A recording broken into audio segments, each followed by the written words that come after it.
Chers amis, nous voudrions vous dire qui nous sommes, ce que nous faisons, quels sont nos désirs. Nos désirs, ce sont les vôtres aussi, enfouis peut-être dans la vie stressante, mais qui tantôt reviennent.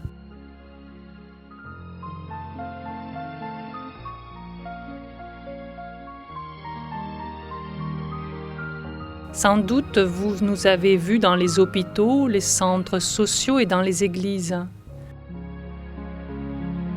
Là où les chrétiens se réunissent dans une célébration eucharistique ou autour de la parole, où les enfants apprennent de Jésus, rient, courent, jouent, nous sommes là. Auprès des familles immigrées, des enfants mal soignés, des personnes handicapées, nous sommes là avec eux. Nous offrons un repas chaud aux pauvres gens sans logis et nous chantons avec des personnes âgées des quartiers pauvres. Nous travaillons pour l'écologie et pour la dignité des femmes prostituées. Nous nous efforçons de transformer la mentalité de la société.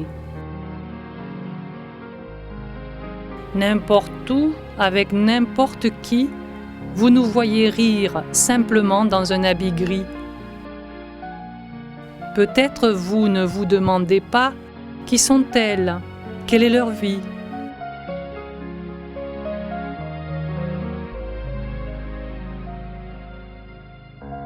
Nous, les franciscaines missionnaires de Marie, sommes actuellement 171 en Corée, dans les 21 communautés plus ou moins grandes. Nous vivons la vie fraternelle et nous travaillons ensemble. Nous sommes 6200 sœurs en tout, d'un institut international dans 75 pays, de 79 nationalités dans le monde entier. Mais partout, nous poursuivons le même idéal.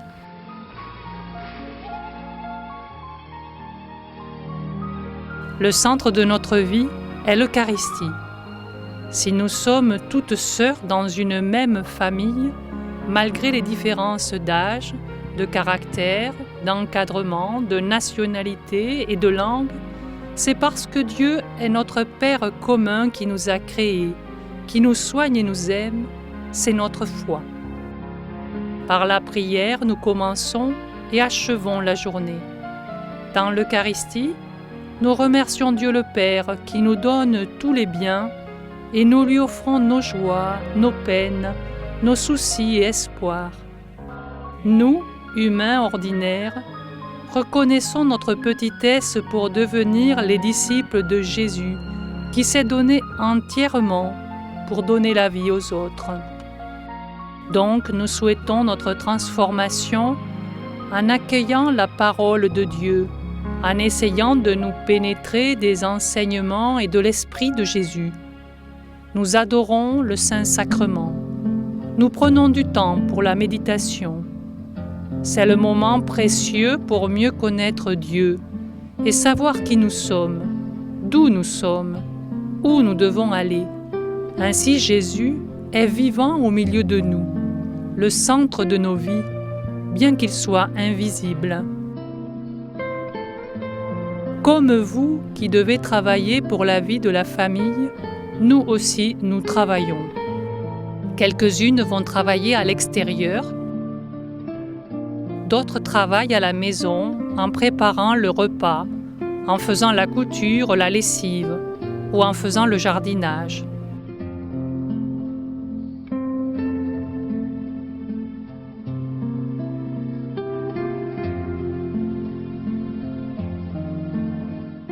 L'heure de repas est avec le temps de la prière, un moment important pour la vie communautaire. Nos conversations à table sont toujours riches, en partageant des nouvelles de la société, de l'Église, de nos familles et les apostolats de chacune, avec de légères plaisanteries. Nous, qui sommes en 21 communautés, aimons nous rencontrer à certaines occasions. Ce sont les moments de discussion sur nos intérêts communs, réflexion sur nos projets d'avenir, relecture de notre vie, Parfois, cela prolonge jusqu'à la nuit, assez tard.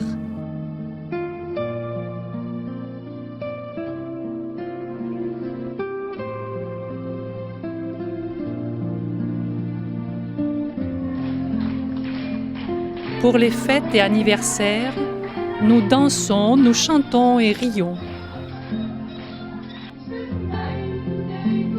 Nous expérimentons l'internationalité grâce aux sœurs d'autres pays et à celles qui étaient en mission lointaine.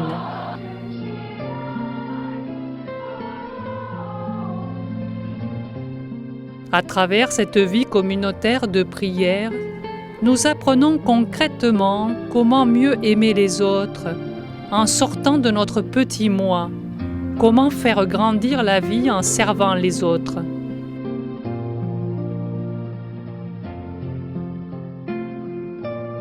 Les franciscaines missionnaires de Marie sont missionnaires. Nous continuons la mission de Jésus qui a annoncé la bonne nouvelle aux pauvres. Nous allons partout où il y a des pauvres opprimés et enfermés pour montrer le visage de Jésus, le visage de compassion, de joie et d'espérance. Les années 1960, où nous sommes arrivés et nous nous sommes installés en Corée, nos voisins étaient des gens pauvres et souffrants à cause de la guerre civile et de catastrophes naturelles. À Pusan, les sœurs visitaient les gens des bidonvilles.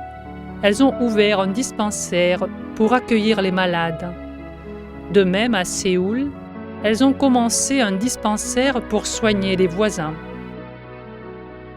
Dans les années 1970, les frères lépreux à Sangchung nous ont appelés. Depuis nos sœurs aînées, beaucoup de nos sœurs FMM ont accompagné leur vie de manière dure comme des sœurs fidèles.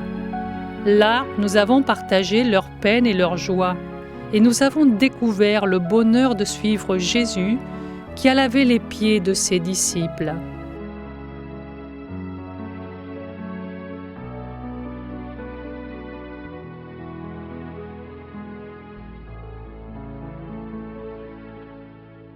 Le temps passant, les pauvres de la société coréenne ont changé. Dans les années 1990, nous sommes allés aux pauvres gens menacés d'être chassés à cause des aménagements de la ville. Nous avons partagé à leur combat contre la logique de l'économie pour protéger leurs droits et avoir un toit. Nous avons embrassé les enfants intimidés par la violence des agents de destruction. Les FMM étaient dans une maison provisoire de 10 mètres carrés. Maintenant, nous sommes à Gyeongdong, en participant aux efforts des gens pour construire une communauté locale, en nous occupant des enfants du quartier.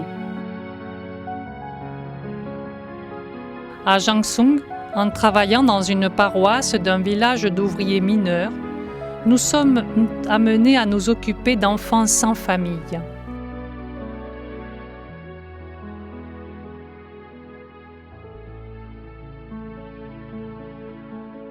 En absence d'établissement médical à Gyeongsong, une jeune sœur française, médecin, soignait les habitants des montagnes alentours. Encore maintenant, ils n'oublient pas cette sœur médecin qui les a guéris, éduqués et surtout écoutés et consolés dans un bon coréen.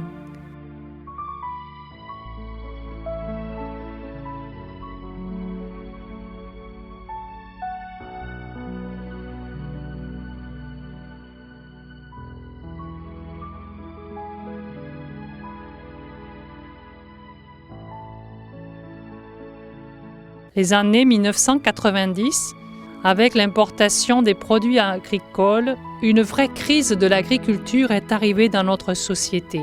Nous avons fondé une communauté à Hwaryong, en pleine campagne, pour vivre simplement avec ces agriculteurs, en travaillant nous aussi comme eux, pour réaliser le rêve de Dieu de planter l'espoir dans la campagne que les jeunes avaient désertée.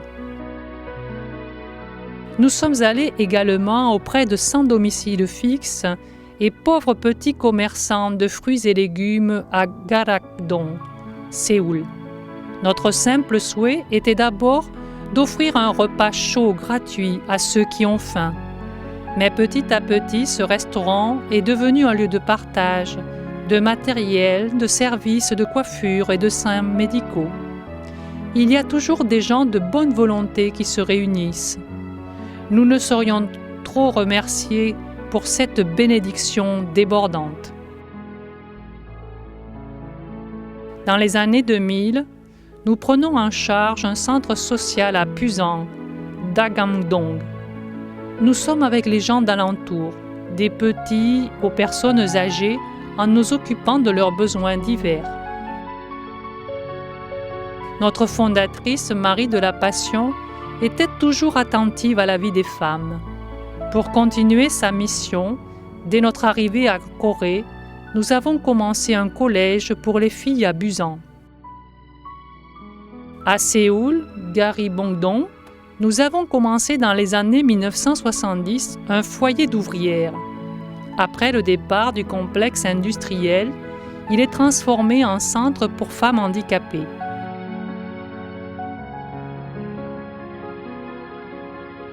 Depuis l'an 2000, notre attention est portée sur les femmes immigrées et les prostituées. En ayant des relations avec ces femmes, nous voyons qu'il existe toujours des préjugés et des discriminations de sexe en dépit de changements au cours du temps. Avec le vieillissement de la société, nous portons naturellement nos regards sur les personnes âgées. Nous avons commencé à visiter les personnes âgées seules et à nous occuper d'elles. Si nous avons ouvert l'accueil Sainte-Anne à Busan, Jeonpudong, pour offrir un lieu de partage de paroles et de repas aux personnes âgées, c'est parce que nous avons compris que leur besoin n'est pas seulement matériel, mais plutôt le partage d'amitié. Aujourd'hui, les défis de notre société sont les immigrés, l'écologie et la soif spirituelle. À Ansan, nous avons ouvert un centre d'accueil pour les femmes étrangères mariées avec un Coréen, suivi d'un autre à Incheon. Nous travaillons aussi pour la conscientisation à l'écologie et sa mise en pratique. 2008 était le 50e anniversaire de la fondation FMM en Corée. En 2009, nous avons fondé la famille spirituelle FMM pour les laïcs, qui souhaitent vivre plus profondément la vie chrétienne, en pratiquant la spiritualité de notre institut, dans leur famille et dans la société. Sur cette voie, pour devenir les vrais disciples de Jésus, une quarantaine de frères et sœurs de ces groupes s'encouragent, partagent leurs soucis et font des efforts pour construire un monde meilleur. Peut-être le service pour les communautés chrétiennes est le plus ancien et le plus nécessaire. Nous travaillons pour l'approfondissement de la foi, de la catéchèse, de la communauté chrétienne de base, pour la formation des enfants de cœur, les visites des malades, pour construire la communauté paroissienne. Quelqu'un nous a demandé « Pourquoi vivez-vous autrement que dans le monde ?» Pourquoi allez-vous toujours vers le plus bas, le plus défavorisé? Chers amis, au commencement de tout cela, il y a le feu de l'amour. Ce feu brûlant se porte toujours vers l'autre. Jésus est venu en ce monde pour transmettre l'amour compatissant de Dieu pour toutes les pauvretés.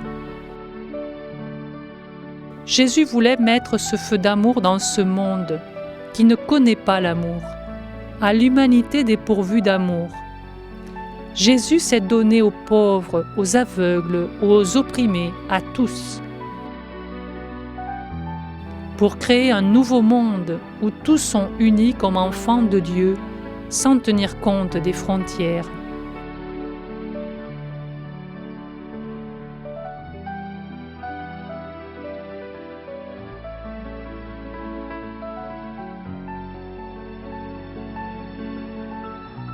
François, épris de Jésus pauvre et humble, a témoigné la paix au monde par sa manière humble. En étant frère de tous, il voulait construire un nouveau monde où tous sont frères, sans discrimination ni violence. Ce même feu d'amour nous est transmis à travers Marie de la Passion, la fondatrice des franciscaines missionnaires de Marie. Saisies par l'amour de Dieu, les sœurs franciscaines missionnaires de Marie sont prêtes à aller n'importe où.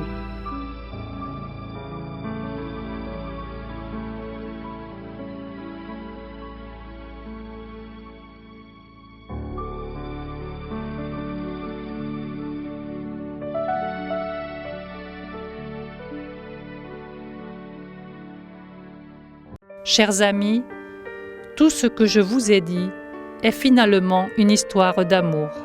Si nous vous invitons à réaliser le désir de Dieu avec nous, c'est pour partager la joie que nous goûtons en devenant plus petites, plus dépouillées et détachées des richesses et des grandeurs de ce monde. Bien sûr, pour nous engager selon le désir de Dieu, nous qui sommes petites et faibles, avons besoin d'efforts continuels pour ne pas être prisonnières de nos expériences et de nos pensées. La vie religieuse commence par le postulat. À travers la prière, la vie quotidienne, les études et les entretiens spirituels, nous avançons dans la connaissance de nous-mêmes et de Dieu. Les postulantes réalisent petit à petit que l'itinéraire de foi est un long processus où leurs pensées, leurs valeurs et leurs regards sont transformés en ceux de Jésus. Le noviciat est le temps où elles apprennent la spiritualité de notre institut FMM et le vivent en s'enracinant dans la relation avec Dieu. Dans la vie de prière et la vie communautaire, les novices découvrent le désir de Dieu pour elles et sont saisies par lui. Elles expérimentent leur liberté de souffrir.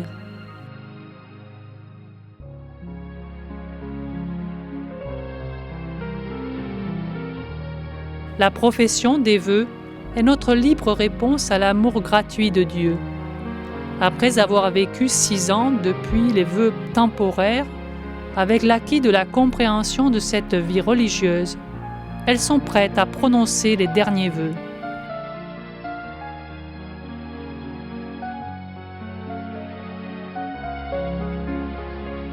Comme l'hostie offerte à la messe est transformée en corps de Jésus, une personne comme les autres est consacrée dans l'Église et appartient à Jésus.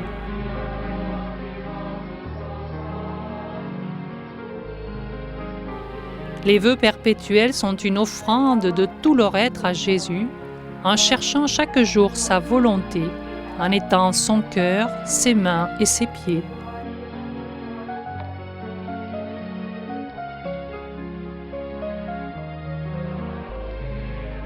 Chers amis, cet itinéraire est une étonnante aventure.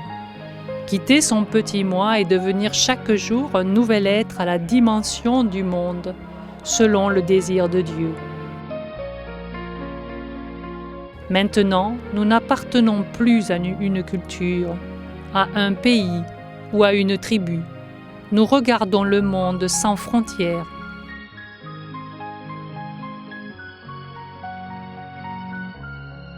Dieu seul est notre Père unique. Tous les êtres vivants deviennent frères et sœurs sans exception. Une nouvelle communauté prend figure.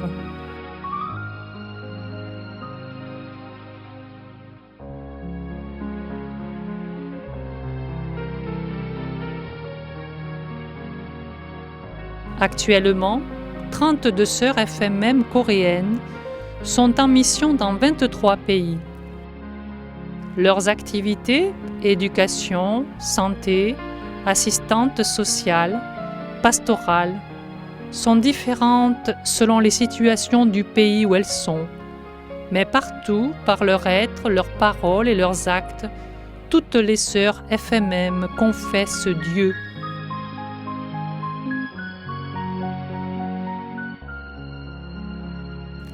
Dieu est amour.